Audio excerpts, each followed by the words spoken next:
I'm idling across this weed flat, looking on my flasher for a hard bottom ridge that's got some gravel mixed in it. The bass really gravitate towards that. Okay, now my signal's starting to turn red a little bit here, indicating a harder bottom, and the depth's coming up a foot or two. So that's my ridge where I'm going to find some bass. And that's the thing I like about flashers, is that it gives me a competitive advantage in tournament bass fishing, especially in the world of tournament fishing today. It's very competitive. So I'm looking for every little angle I can get that's going to put me ahead of the pack. And flashers is just one of those tools that can do that for me. I still like my graphs. They have their time and place too. But flashers have some things that they can do that graphs can't. So let me show you what those are.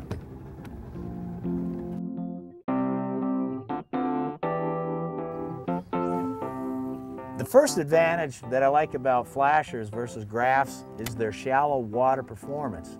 And by that I mean a graph and a flasher don't give you the same things in shallow water. A flasher will be able to read shallow water much better than a graph. A graph's signal that's displayed, typically it'll blend everything together so you can't tell. Are you in 2 foot? Are you in 3 foot? Some graphs even have problems differentiating the bottom in like 5 feet. So whereas this flasher, this FL10 here, it can read 1 foot, it can read 1.5 foot, it can read 2 feet. I got that reading, and this is really important in muddy water, muddy rivers, muddy reservoirs, just any situation where it's been muddied up. Oftentimes, in that situation, the bass are going to be shallow, so you're going to want to know, is it 1.5 foot, is it 2.5 feet, and so forth. And then also just idling around in those situations. You get up on these shallow, muddy flats, you can't see bottom. Are there stumps? I mean, if there's lots of stumps, you want to know these things. So it just comes in handy for just navigational purposes as well.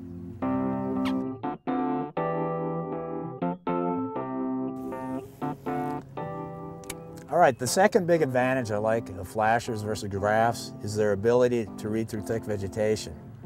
Now, if you take a graph, for example, when you drive your graph over a weed bed, I mean, the screen will just like black out practically, and you can't tell where the weeds end, where the bottom is. It's just kind of one big blended scene, and you can't tell what's going on.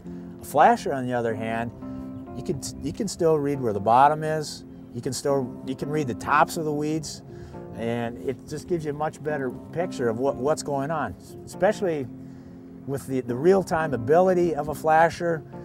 You can see where the openings are in the weeds, where the pockets are, and you know, these are types of places where bass will seek out in the weed beds. And now, plus rocks, gravel, you can see different types of bottom types with a flasher.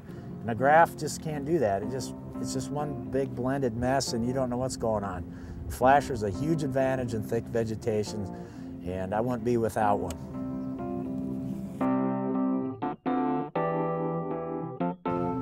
Another nice feature about flashers is that they're really simple to use. I mean, you turn it on, set your depth, set your gain, and you're good to go.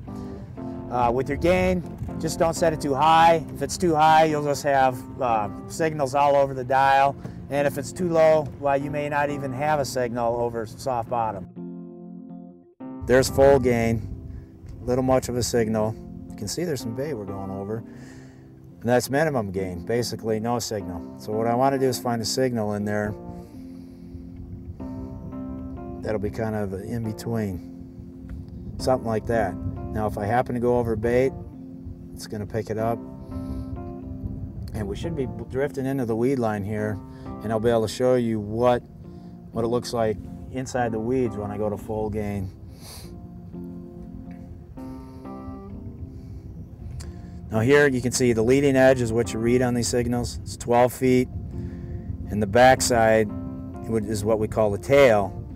And the longer that tail, that indicates the softer the bottom. So long tail, soft bottom, short tail, hard bottom. Not only the color change of going to red to indicate hard bottom, but also that tail. Now you can see we've gone up in the milfoil, and if I turn it up to full gain, that's what you have. It's just pretty much a mess. You can still see the red there, consistently showing up in there. That's your bottom, but really up that high, it's just kind of a mess. So I like to turn it down from that. I still want to get kind of a red signal in my bottom reading, but I do turn it down. Something like that is what I'd probably put it on for inside the milfoil.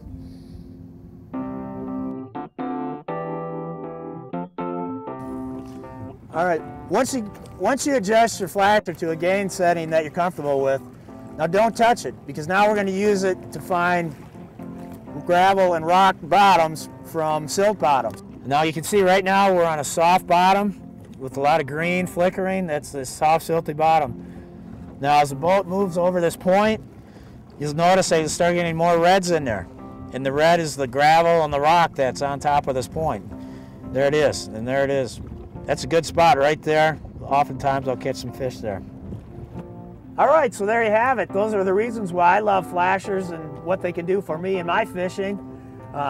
Whether it be the FL10, the FL8, or the FL18, they're great units that will make you a better bass fisherman. So learn a little bit about these units, give them a try, and for sure they'll help you be a lot better fisherman, especially in today's competitive bass tournament world.